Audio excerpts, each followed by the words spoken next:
me. Shorts. Didn't it? Not on contract. You watching the Masters? Yes, I did. Yeah, I thought you would do. Not the whole time, but I saw a few holes. Yeah. I was a bit gutted for Rory last night. Who's cut it? I was gutted for Rory last night. Why? He dropped 4 shots on the last 3 holes. Because he did really well. I went to bed when it was 13 or 14. Oh yeah, He had yeah. 2 double bogeys. Anyway. That's Peter Alice as well. Oh, team news. Mo's contract. Just give us your reaction to the fact that you're going to be working with Mo for another 2 years at least. Happy, of course. He's shown at this club for so many years in a row now how much of value he has for the team, for the club. So as like I assume all our fans and his teammates, we're very happy that he extended for 2 more years, and hopefully he can show Sunday again how important he has been for the whole season to us. Is there relief as well? I think for the fans it is. I don't think it's a surprise to you that I knew a bit better how his contract situation went over the course of the whole season. So maybe for the fans it was a pleasant surprise. I knew it a bit longer, of course, that things were heading in the right direction. And I think it's also a big compliment for Richard that he achieved to extend Mo Salah, who's such a great player, as a free agent, can go probably to every club in the world wherever he wants to. But he stayed at our club, and that's also a compliment for Richard, I think. I'm assuming then you know more than us as to where Virgil van Dijk's contract situation is at the moment. So how close are you to announcing a new deal for Virgil? And I suppose how does his position regarding his future contrast with that of Trent Alexander-Arnold at the moment? I think you know the answer.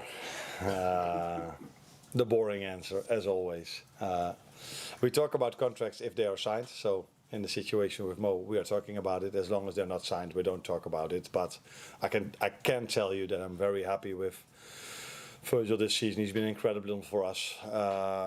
Even the last few games where maybe there were moments where he could do better. But if you look at the other 89 minutes, he's such an important player for us. So yeah, let's hope he can do the same what I just hoped for with Mo. He can do the same on Sunday as well, being our leader again, as he's always been this season against West Ham. He did drop that hint last week though, that it's getting close agreement. I don't read all the things that are told in the media. Right. But I mean, it's good news as well. In some ways, this I suppose has been the most difficult point in the season for you, losing against Fulham and going back to those defeats to PSG and Newcastle as well. But the last time you lost in the league, of course, you then went and won 8 on the bounce in all competitions. So that would obviously see you home in the title race for you to do that now. That would be nice if that happens again, indeed. I think talking about Paris Saint-Germain this week probably brought our home game in a different perspective. If people were not aware yet of how good of a team they are, they probably are aware of that even more after seeing them play against Aston Villa. And if you then look back at our home game, where in my opinion, we were over 90 minutes the better team, then we might have a bit more credits about the performance than we got back then. But indeed, losing against Fulham is not what we wanted. But no matter if you win a game or you lose a game of football, if you play at home at Anfield, players know that they have to show up, and that's what we're going to do on Sunday. Thank you. Ian? Arne, working with Mo during your time here and being up close to him, what is it that makes him so special, and why is it that obviously fans and the club and everyone connected here are so pleased today that this player is staying with you?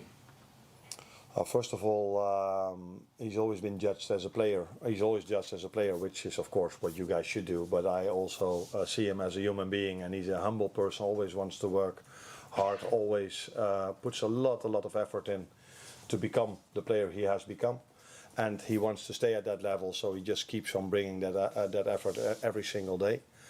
And what makes him special on the pitch is, in my opinion, that he can score goals. Now, there are more players who can score goals, but Mo can also score a goal if he's not in the best half hour or the best 15 minutes, and that's why he's mentally so strong as well. And you need to be that if you want to be 7 or 8 years at the highest level every 3 or 4 days. Apart from quality, from physique, you need to be mentally really strong as well. And I think that's, apart from all the other things, how mentally strong he is probably what stands out for me. How much of an input did you have on him staying? How much work did you do on keeping Mo here? I'm part of that process, but I don't think I deserve the compliments. I think it's, first of all, it's Mo's choice and his agent choice what he wants, and second of all, the club, FSG, Richard, Michael Edwards, they put a lot of effort in him to extend, and effort mostly means money. But also effort, not only money. So I think what it might tell you as well, that it's not only a good season this season, we want to make a very good season next season as well, and I think Mo is convinced that there's a fair chance that we're able to do so.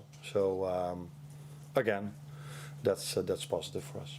With the Fulham result and obviously some of the results that Vinny alluded to a moment ago, is this exactly the sort of boost and the bit of a reset that everyone needs just to forget what's gone before and just look ahead at the challenge that you've got at these final matches to get yourselves over the line? I would prefer not to forget what has happened before, because we're 11 points clear. In one of the most difficult competitions there has been in the past 10 years. If you look at how many English teams are still in Europe, how well they are doing in Europe. Arsenal beating Real Madrid 3-0, and it could have been 5 or 6. So that probably tells you how strong this competition is. And so please, please, please let our fans and our players not forget how fantastic we've done till now. We're out of the Champions League because we lost against Paris Saint-Germain after one of the best games of football I've been part of in my life. So I would like us to remember what we did. Not the last game, because that's the one we've lost. But in general, we can look back at 8 or 9 months of very good football. Where in a season you always are a bit on a high and a bit on a low, but on average, I think individual performance has been really well, and team performance also. Thank you. Arne, what more can Mo Salah bring to Liverpool? His record since the day he signed has been incredible. His numbers are fantastic. This season, though, he's developed a new facet to his game in terms of the amount of assists. And you're looking at a player that always appears to want to learn more. And signing this new deal, can it put an extra spring in his step, do you think? What more can he do for you? We're always trying to achieve a bit more as a team and as individuals. But if you are playing at Liverpool, probably you're also close to coming to the maximum of your ability. So there's not a lot of room for improvement for Mo or for all the other players anymore. But you're just trying to reach perfection. And I saw Deschambault saying this. That's the Masters Golf, where we just spoke about before the press conference started. I saw a phrase of him, and it was from Lombardi, I think, who said, we are trying to reach perfection, which we will never reach, but we reach excellence on the way. And I think that's what we are trying here as well. So we're trying to bring the best and the maximum out of the players to find this 1 or 2% extra. But it's clear that Mo is coming close to the end not to the end of his career, but to the end of his ability. I think we've brought almost the maximum out of his qualities this season, and then it's about consistency, which is one of the most difficult things in football, and that's why he's been seen as such a star player. Because to play once or twice the way Mo does, I'm not saying everyone can, but most players can. But to do this on such a consistency level, that's what makes it so hard. And then I come back to the mentality part again. Defeats have been a rarity in the Premier League this season. Your first away defeat last week at Fulham. I know you were disappointed, particularly in the first half, with the mistakes that were made defensively, and you've also hinted at that when you analysed the Newcastle game. Do you learn sometimes more from what needs to be done when the players' standards dip like that, in terms of a reference point for what you need to do between now and the end of the season? I think immediately after the game, it felt to me that we only made 3 mistakes, maybe 4 because after 5 minutes Ibu lost the ball in his 18-yard box as well, and that cost us 3 goals. But in the moment, I also already felt that it wasn't a bad performance in the first half, which sounds weird if you make 3 mistakes, but if you just keep the 3 mistakes out and you look at what we did, it wasn't our best performance, but it wasn't bad as well. But as it is in football, if we would have been 1-0 up in that game, probably everybody would say, oh, Liverpool control the game, they do really well. And you can see 3 goals with 3 mistakes, and everybody says it's been the worst first half of the season that we've ever seen at this football club. That is where football is all about. It's all about you are judged on the goals you score and you concede. So second half I liked a lot, but unfortunately we could only score 1 goal. But the mentality that we've shown by being 3-1 down and coming back in the way we did, creating more than enough chances to get a result, also shows me how much character we had. But I liked the second half also more than the first half because we were much more dynamic. So players run much more, players took much more risk, and in the right places, the risks. And that led to a much better second half than the first half. And that's, again, where we try to learn from and do better on Sunday. Arne, despite the effort and the money that you've spoken about, how much does this contract with Mo help your planning for the summer? Because you can use resources to build rather than replace.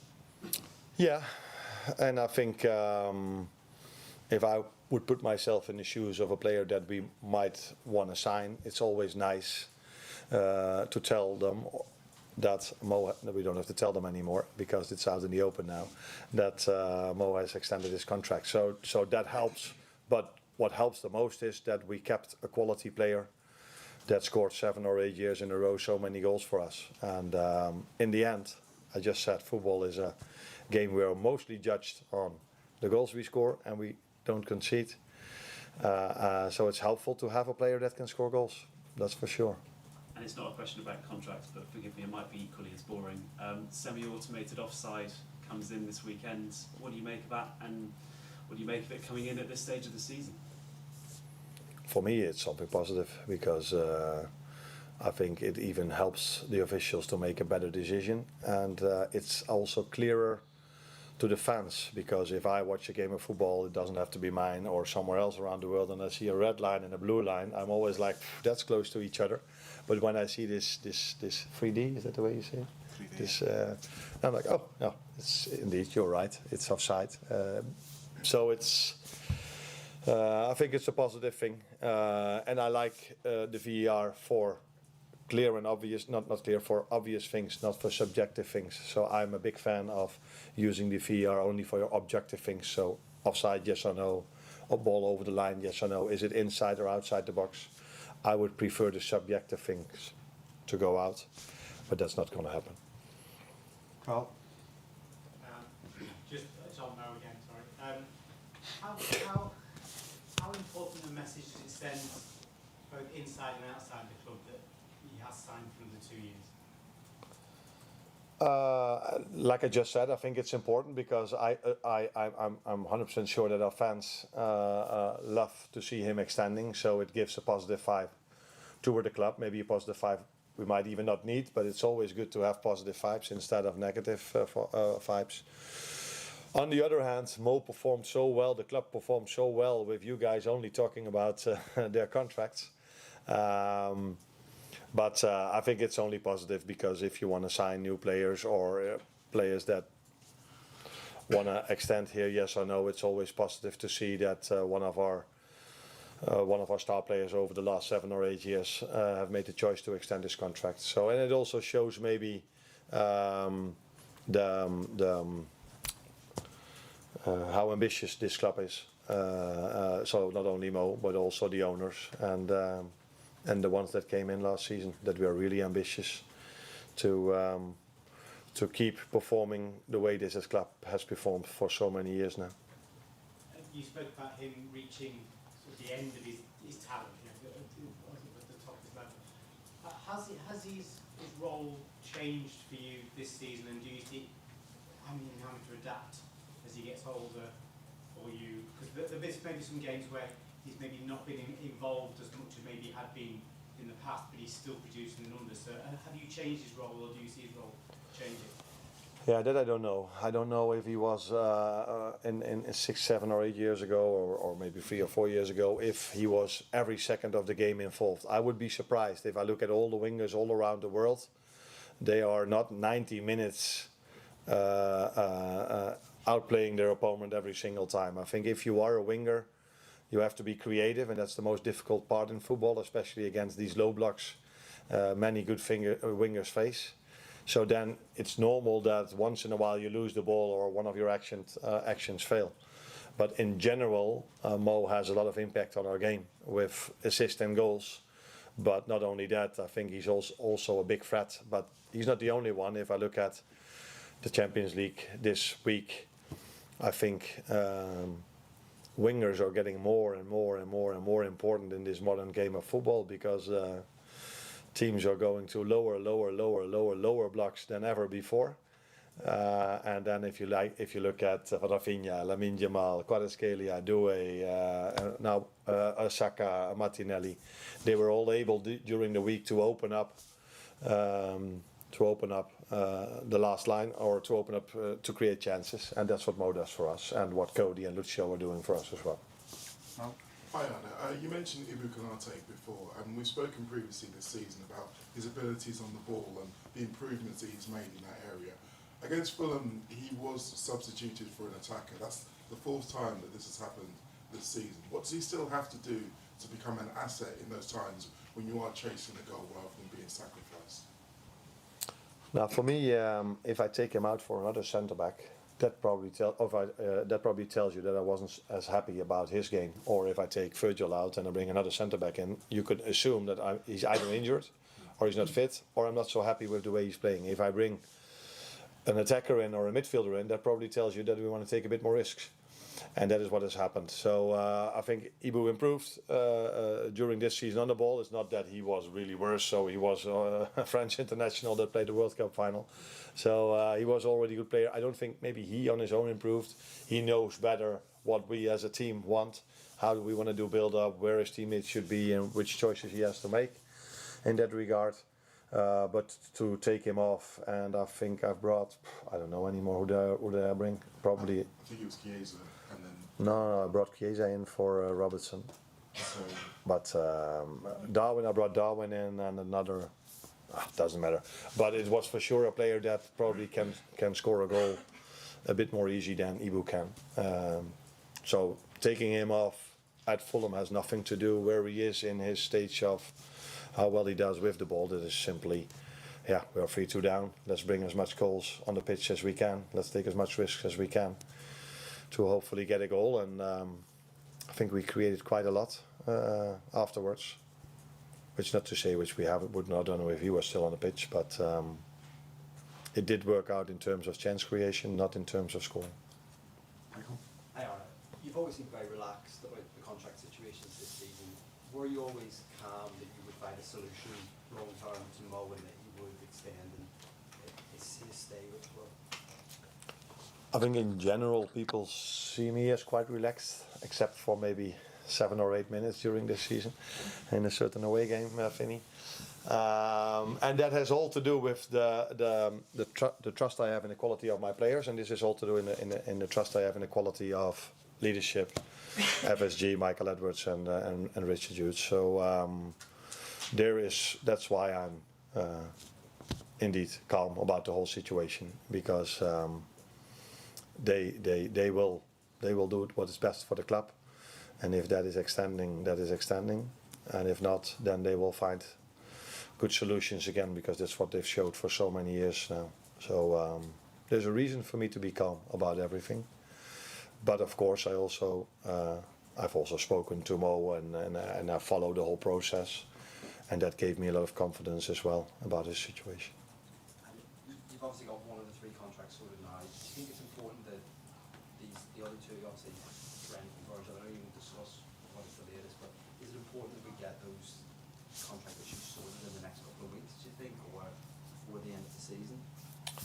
That last thing would be useful because it's not sorted before the 1st of July, I think. Then no, but you know my answer. We will see what's going to happen in the upcoming weeks, and there's not a long time to go anymore. So you will get your answers between now and 2 months, I think. Yes. And first of all, I think it should go about us being happy that Mo has extended, and it should not be the talks about other players. James. Arne, just in terms of Sunday, is Alisson fully recovered then? Yes, he is. And one of the positives last week was obviously Conor Bradley is cameo with 4 weeks training. Does that put him in contention to maybe start Sunday? Yes, he does. How much of a boost is that to have him back around? Conor's obviously been out for a long time. Of course, it's a boost. It's always a boost when quality players come back, especially quality players in that position, because I think Curtis Jones is a quality player, but it's not his favorite position. So to have a player in his favorite position is always, not always, but it might be better for the team. And Conor has done so well for us this season, just like Trent. But when Trent then isn't there, you always look to hope behind you and see that Conor is available. But then if he isn't, then we have to solve that problem, and we're not the only team in this league that has had these problems. So we've tried to bring the best out of it. That worked really well against Everton. I think Curtis played well also against Fulham. Of course, he was involved in the goal, but yeah, you can ask yourself the question if he could do so much about that. But he did it quite well, very well in my opinion, for 2 times. But now to have Conor back, I think we all would make the same decision, and that's playing Conor in that position. Quick break.